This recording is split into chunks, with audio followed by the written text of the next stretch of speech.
أعوذ بالله من الشيطان الرجيم بسم الله الرحمن الرحيم نحمده ونصلي على رسوله الكريم أما بعد صدق الله العظيم السلام علیکم ورحمة الله وبرکاته.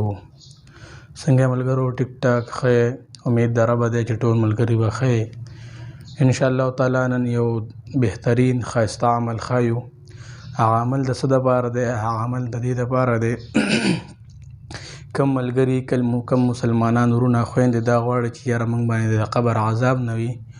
د مسلم شریف روایت ته چې کم انسان که نارینه او که زنانه د جمعې په شپه باندې د ماښام مانځه نه بعد چې ماښام مونځ فرض مونځ مو کي او فرض 3 رکعاته مو کي او 2 رکعاته سنت مو کي او د هغې نه بعد 2 رکعاته نفل وکي او دا 2 رکعاتو نفل په لومبي رکعت کې هم سورة زلزال 15 پیرې ووایي او په دویم رکعت کې 15 پیرې سورة زلزال ووایي او دا عمل جاری ساتي.